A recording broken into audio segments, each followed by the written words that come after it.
Здравствуйте всем, дорогие друзья, всем привет, с вами как всегда я, Леха, канал Hardplay, а это значит то, что ближайшие минут 20-30 у нас с вами пройдут очень интересно. Все, у кого очень плохое настроение, я вам его постараюсь поднять. С вас комментарий, подписочка обязательно. 32% опять смотрят без подписки, гадости. Ребят, пожалуйста, ну сколько просить-то можно? Ну пожалуйста, ну пожалуйста. Кстати, вы знаете то, что у нас какой сегодня день? Какой? Какой? Ну ты думаешь, какой? День защиты этих млекопитающих. Ты знаешь, нет? О, чуть зря не прошел, представляешь? Ну как же мы с тобой под пивасные, да, войска, зря-то, день-то... А, откуда эта кружка? О, откуда эта кружка, боже мой! Это же новая, 350 миллилитров, понимаешь? Позитивная кружечка от нашего канала. Да, ссылочка внизу в описании. Hardplay Style.ru, заходите, заказывайте, включая новый мерч, кигуруми, худи там, эти футболки, там это все вот это килограммами лежит, кстати. Ты в курсе, что есть предзаказ? Если ты слон 8XL, можно заказать. Можно даже 20XL заказать по спецпродзаказу. Так что переходи по ссылке в описании, носи кайфовую одежду. Hardplay Style.ru. Сейчас бы как Мэрилин Мэнсон просто себе нижние ребрышки удалил бы и... Да, потому что, ну гений рекламы. Так, ну что ж, мы сегодня с вами, ребята, смотрим «Отпуск. Россия-23». Значит, когда я был в последний раз в отпуске? Недавно, кстати, летал. Напишите тоже, где крайний раз вы были в отпуске. Сразу прям схода жестко. Давай, поехали. Давай, смотри. Опа. Сразу Миша Боярский, 3К чертей. Чертей продакшн представляет.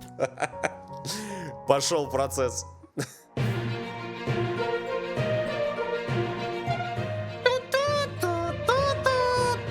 Пометка молния, код красный. Каникулы в январе – это самое время для активного отдыха. Особым спросом в этот период пользуются горнолыжные курорты. Однако позволить такой отпуск себе могут только люди. Слушай, ну да, на горнолыжечку бы сейчас, кстати, было бы неплохо. Там сейчас самый сезон. Это вот эти вот сноуборды, вот эти ваши всякая вот эта карусель.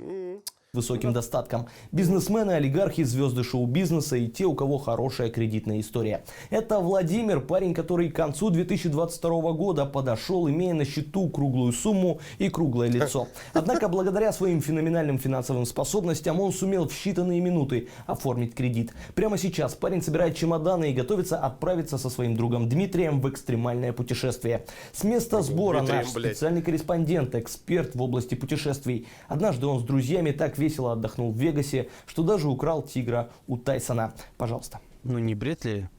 Ну не бред ли Купер передо мной? Давайте. Вместо ухоженного коридора он тратит деньги на красивые... Что? Что вы говорите? Кто прошу? Стивен Сигал? А, это Hardplay. Я перепутал, ребята, извините. Красивые горы. Пересадка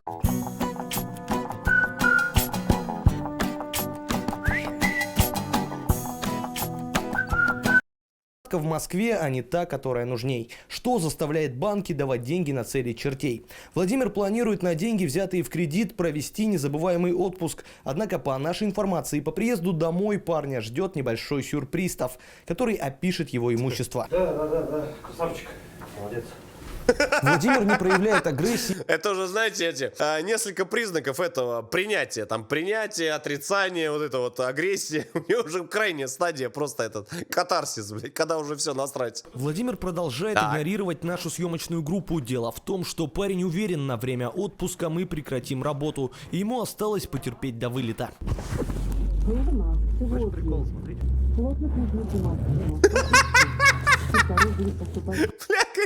Хочешь прикол, говорит, смотри. Продолжение следует. Это Владимир, легенда тревел-блогинга. За свою карьеру парень объездил весь земной шар в России. Путешественник бывал во многих тайных пещерах, на руинах древних городов, отмывал сосиски в устье реки Амазонка, посещал легендарную историческую усадьбу у бабушки в Барнауле, а также провел невероятную серию вертолетных путешествий перед сном. Тревел-блогер Владимир бывал во многих местах, где до него не ступала нога человека. И после него тоже ведь отпечаток... Ой, сейчас бы спиннинг, да, вот это вот... Сейчас бы да быть, сейчас бы это да бы да. Да, я здоровечко, кстати, поправил, так что скоро это... Пыта не считается. Давай, доставай свой дилдо там. При необходимости помогите надеть. Тревел-блогер Владимир сейчас находится в самолете и уже готовится к взлету. Многие люди боятся летать, однако из-за частых путешествий авиаперелеты для Владимира стали обыденностью. Можно мне тоже пакетик? Я плевать не буду, это просто если хавчик останется, сложить потом. Владимир профи в авиаперелетах, но несмотря на грамотно? это, каждый раз он тщательно изучает всю литературу по безопасности. Ну, слышь, пиваса может быть взять. Владимир, вы как опытный тревел-блогер, расскажите, как бороться с аэрофобией? Припухнуть надо. Только до аэропорта, потому что в аэропорту бензинка дорогая. Мы с Димоном до этого нормально посидели. На его лицо посмотри. А как то, что вы посидели на его лице, помогает бороться с аэрофобией? Выйдем, я тебе объясню, как. Владимир принял снотворное и отправился в мир Вот снов. она. По словам тревел-блогера, каждая Поехали. баночка такого снотворного сокращает перелет на час. Владимир обладает уникальной мышечной памятью. Каждый раз, принимая снотворное вместе с Дмитрием, его тело принимает форму, приспособленную для дальнейших действий со стороны Дмитрия. Какая чмошница. Ты уснешь, я тебе этот микрофон в рот ставлю. Полет завершен. Владимир, как профессиональный тревел-блогер, в каждом путешествии старается Понял, найти полетели. уникальные и неповторимые достопримечательности. Димон, смотри, пальмы на. Тщательно изучив реликвию, Владимир отправляется к месту назначения, Знакомый по аэропорт, пути это не- внимательно осматривая красоту местной фауны. Подожди, не Сочи ли? Владимир добрался до гостиницы и Да не. первым делом начал Или досконально да, изучать или номер. нет? Номер 1, 4 двойки. Не фильтрованная, светлая. Любой. И вот положено начало спортивно-оздоровительному отдыху. Размявшись, парни отправляются спать. Отпуск Владимира стартовал. В планах у него активный отдых. Однако в зависимости от настроения Дмитрия отдых может стать и пассивным. Сдвинутся ли эти кровати для того, чтобы все остальное раздвинулось? И понадобится ли утром кроватный Моисей, чтобы развести их в разные стороны? Дайте поспать нормально. Наша съемочная группа понимает усталость Владимира и организует ему спокойный сон. Первый день активного животное. отдыха тревел-блогера стартует с прогулки по Красной Поляне и любования местной архитектурой. Владимир, расскажите, как вам на Красной Поляне? Классно. Я же Как в говорю, Европе. Сочи. То есть, как в Европе вы можете гулять вдвоем с Дмитрием, не стесняясь? Я тебя, блядь, не стесняюсь, сейчас ебану тут. После изучения архитектуры Владимир на такси отправляется в Сочи для того, чтобы посетить набережную и закупить сувениры. Чтобы передвигаться по городу, парень использует стандартное для людей с копытами средство передвижения электросамокат. Электросамокатчики, или как их называют, представители любителей городского бесячего транспорта. Как быстро пешеход, пересевший на электросамокат, пересаживается на лицо своего друга? Давайте разбираться. Как получается, что еще вчера ты шел пешком, а уже сегодня едешь петушком? Какой путь преодолевают люди от Бля, сейчас у кого электросамокаты такие?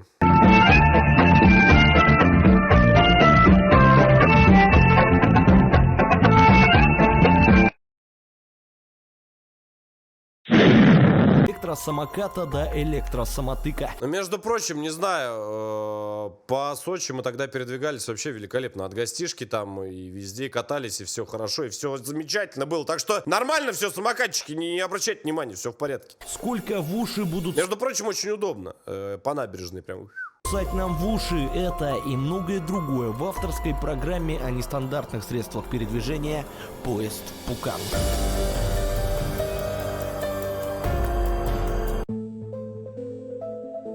На этих кадрах Вячеслав. Парень рассказывает, что его брат всю жизнь был обычным неприметным парнем.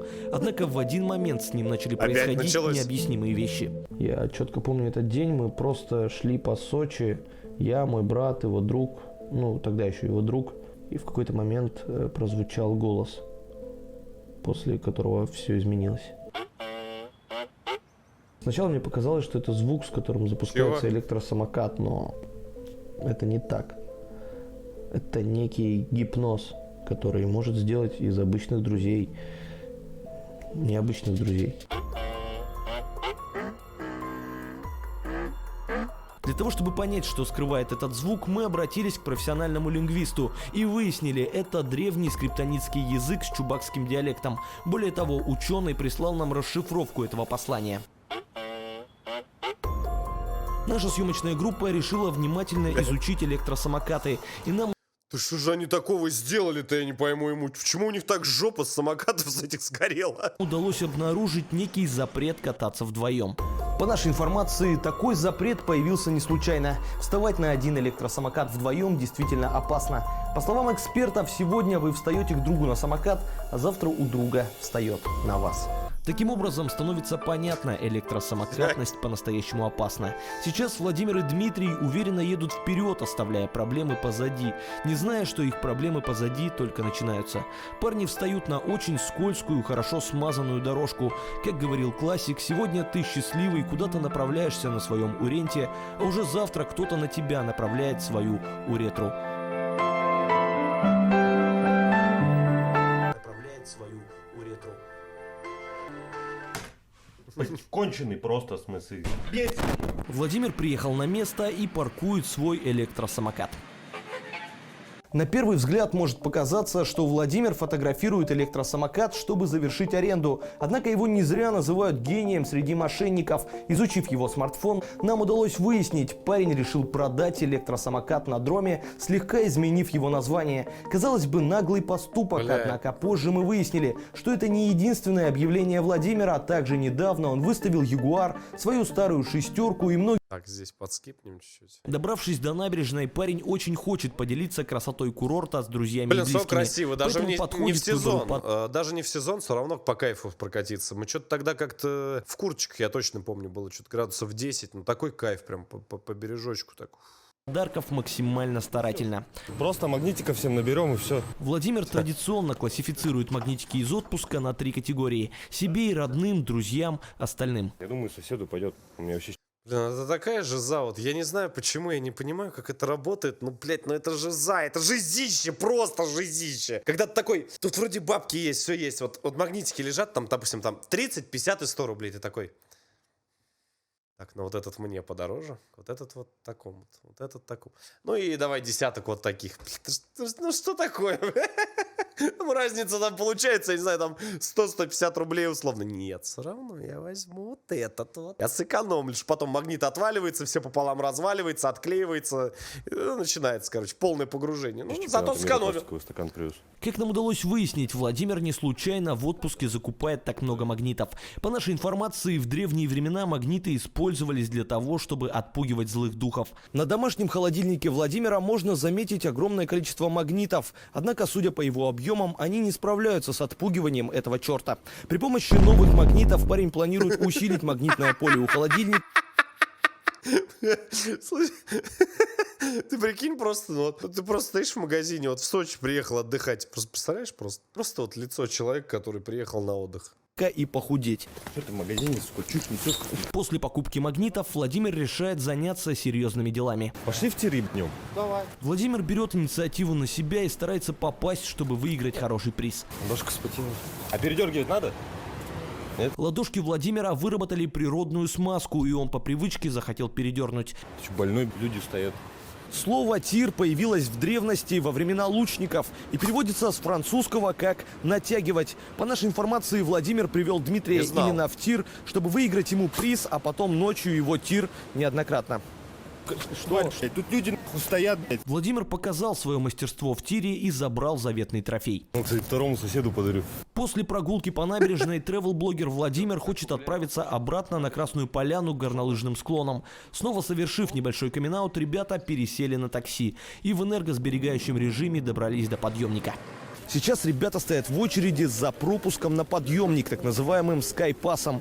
Если бы Владимир ехал один, он бы оформил сам себя скайпасс, но такой возможности нет. Что ли? Что? Зайдя на подъемник, тревел-блогер Владимир пользуется возможностью и наслаждается шикарными видами. Хоть бы мы не упали, сука, страшно. Наблюдая пейзажи с высоты птичьего полета, Владимир достиг полного умиротворения. Наша съемочная группа с радостью готова помочь парню. Я тут кое-что вспомнил. Но я пока промолчу. Расширить палитру ощущений. Да ты гонишь, все, отстань, смешно. Владимир добрался до горнолыжной базы, однако неожиданно решил отложить катание, так как по случайному стечению обстоятельств неподалеку проходила презентация нового смартфона Realme, которую Владимир никак не мог пропустить. Куда ты нас ведешь? Ладно, я пока промолчу, но помнится у меня прыжочек там я хотел сделать. Надо бы пора челлендж заводить. Если что, напишите в комментариях. Давайте 1030 лайков, и мы начнем уже с вами, ну, дискуссию поднимать на тему вот этого вниз башкой. Ну ты понял. Как оказалось, причина такого ярого желания сходить на презентацию в том, что ее вел по-настоящему талантливый ведущий, профессионализмом которого Владимир восхищается. Хера ли он презентацию ведет? Ведущий оказался действительно талантлив. Более того, во время презентации Владимиру по-настоящему повезло. Сейчас мы разыграем настоящий смартфон Realme 10 Pro среди всех, кто присутствует на этой презентации. Впрочем, его буквально случайному Сколько он, интересно, стоит? Нормально? Нет, что нормальный телефон. Потом там кто-нибудь напишите, есть, нет у кого-нибудь. Знаю, наверное, нормальный. человеку, ну пусть... Вот, парень, подойди сюда, пожалуйста, мы вручаем тебе настоящий смартфон Realme 10 Pro, пожалуйста. Кроме этого, ты получаешь уникальную возможность сняться в рекламе смартфона Realme. Ты счастлив? Нет. Как зовут? Даже если в жизни ты толстеющий черт с прической в стиле вертолетной площадки, при помощи 108-мегапиксельной камеры на смартфоне Realme 10 Pro ты можешь в 1 секунду получить качественное Нет, но это гений. Я даже скипать не буду. фото толстеющего черта с прической в стиле Не, вертолетной ну это, площадки. вот это уже красиво. Парень искренне рад, что в его жизни появился смартфон Realme 10 Вы знаете, я бы себе на самом деле приобрел тоже Realme, да. Ну, хотя, с другой стороны, нет, если бы, конечно, написали бы, ну, там вот эти вот, которые делают, да, ребята. Сказали бы, может, вы возьмете с собой вот сейчас в путешествие, там, на заброшечку смартфон вот этот вот, как он там, что-то там, 10 Pro Series Realme Quattro 4×4. Да, да, рекламная почта, кстати, да, тоже указана на канале, да. Можно о канале зайти, да, и найти, кстати. Да, ну так вот, продолжаем, да. Pro Series. Ведь ранее Владимир очень часто просили свои деньги на что попало. Владимир выбрал Realme 10 Pro Plus с более большим экраном, ведь он всю жизнь Сколько уже аккумуляторы? Пятитысячники идут? хотел, чтобы у него был побольше. Смартфон оснащен уникальным изогнутым дисплеем AMOLED, в то время как сам Владимир изгибался только под AMOLED символа Омателану Чисамба. При всех характеристиках смартфона он достаточно бюджетный, Сколько? 30-ка? Мне надо. в то время как Владимир при всех своих характеристиках достаточно бомжетный. Китайская компания Realme меняет узкий взгляд на вещи, созданные под узким взглядом. И вот Мне даже интересно, есть у кого-нибудь реально такие телефоны? Что вообще скажете? Шляпа чи не шляпа? Владимир готов покорять горнолыжные склоны, и первым делом он определяет уровень подготовки. О, я знаю сейчас, что будет в комментариях. Чекайте 1005 комментариев со временем. Готовы? Скажите мне, да, вот вы все знаете у меня. Зрители все знают. Вот скажи мне, Сережа, что лучше? Айфоны или там, ну, андроида? Поехали. Мне интересно, какой комментарий внизу будет самый пролайканный и наберет больше всех пальцев вверх. Я за этой легендарной битвой буду лично наблюдать. Погнали. Да вот царица срач, бля. Своей Пожалуйста, с аргументами. Чем лучше? команды. Я вообще кататься не умею. Погнали. Там разберемся, я думаю, нормально. Определив уровень подготовки, Владимир проводит инструктаж по технике безопасности. Берешь так вот, лыжу плугом ставишь и тормозишь. Я на сноуборде хочу. Не знаю тогда. Ну, наверное, так же. Хотя как там. Так же Я не знаю, достаточно. как ты будешь, блядь, тормозить. И вот команда прибыла на место. Первым делом ребята подбирают экипировку. Я, наверное, на маленьких буду, мне на больших неудобно. Мне на больших неудобно. Владимир процитировал своих любимых актрис. Конченый, сука. Традиционно для того, чтобы сохранять тепло на горных склонах, горнолыжники используют термобелье со специальным утепляющим покрытием. Белье Владимира Что-то, мне кажется, на Роза Хуторе взять в аренду вот эту карусель будет прям очень хороших денег стоить. оснащено уникальным черкашным покрытием. Это так называемое дермобелье. Иди переодевайся, что ты меня тычешь. А вы подобрали штаны под цвет моего микрофона? Даже не поднявшись на высоту, Владимир уже не справился с давлением. Смирившись с тем, что будет поддувать, парень перешел на следующий элемент экипировки. Вот так вот пальцами раздвигаешь, а потом ногу впихиваешь. Оп. Владимир рассказал, как обуваться по методу Алексея Панина и продул Заебал ты своим Паниным. Заходи с правой. Ой. В натуре противная, блядь, хуйня. Димон, помоги мне. Очередное стандартное положение в нестандартных отношениях, и Владимир готов покорять склоны Красной Поляны, предварительно накрыв свою Красную Поляну шлемом, после чего команда отправляется на подъемник. Откуда столько народу пришло, я вахую? Владимир процитировал режиссера Чебурашки и отправился наверх. В планах у команды провести спуск с горы с самого пика. Ребята, расскажите, какие планы после подъема? Сейчас до пика поднимемся, там можно будет пивас попить. Да не, я на пике не хочу. То есть вы на пике не хотите, вы предпочитаете другой стул? Ты еще выйдешь отсюда, дебил. И вот команда на вершине. Владимир вместе со своим напарником покоряет горнолыжные склоны. Становится сразу понятна подготовка в команде на высочайшем уровне. Владимир помог поднять... Ну я не могу, все. Ну все. Все, Сережа. 100 тысяч лайков на Эльбрус с 4000 метров на сноуборде. Как только вот здесь 100 тысяч лайков набирается, ровно 100. 100,00001. Туда. И вниз с горы. С 4000 метров до самого основания. Погнали. Ровно 100. Прям 0,00. Не наберете никогда в жизни. Если что, сразу самолет. Сразу. Я пиздобол. Сразу. Везде можете все каловыми массами засрать, сказать 100 тысяч. Сразу билеты туда. Погнали. Подняться Дмитрию типичная Ну докуда снег будет, я имею в виду, до низа. Может вы соберете к лету ближе. Ну там тоже снег лежит до 2000, если что. российская ситуация. И вот команда продолжает показывать высший пилотаж на трассе. Остановились, чисто крепление поправить. Владимир, насколько я понимаю, вы не случайно остановились у пихты, это ваш так называемый... Мне кажется, я 100 тысяч мало назвал. Вы тогда 40 за день собрали. За день. Ну ладно. Ребят, давайте договоримся. Ладно, хер с ним. Не будем ничего резать. перепихтовый соберу. привал, да? Ебанут. Вообще сосна, нахуй. Ну, подсосновая какая-то остановка, я не знаю. Под сосновый сейчас микрофон. Вставай, поехали. Нахуй. Перепиктовая. На глупоху поснимаем без этого. Как часто в наше время мы встречаем людей, которые в обычной жизни максимально игнорируют социальные сети и ничего в них не публикуют. Однако в период отпуска у них происходят приступы тревел-блогинга. В этот момент их страница наполняется контентом. Как нам стало известно, такие люди являются членами тайной организации отпускных тревел-блогеров. Как гласит манифест этого секретного сообщества, если ты видишь облака из иллюминатора самолета, ты должен показать их каждому.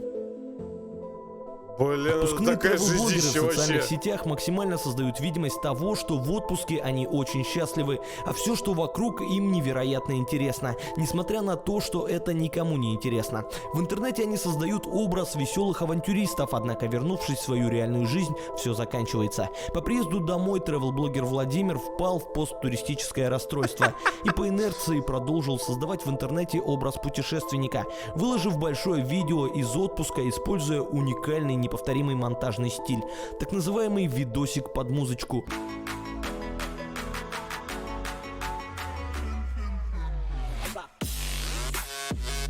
Казалось бы, обычное Ну, видео было из неплохое отпуска, в такое котором продолжение. очередной отпускной тревел-блогер хотел украсть 7 минут из вашей жизни. Однако, изучив исходные файлы, из которых создавался этот ролик, нам удалось выяснить, в каждом кадре здесь заложен тайный смысл. К примеру, это то, как был красиво показан один из моментов отпуска в социальных сетях.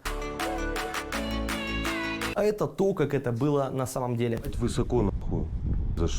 Подмыхи спотели, нахуй. Это в соцсетях, а это на самом деле. Сука, как держаться бы? Мимо! Соцсети. Правда. Димона Сать приспичила.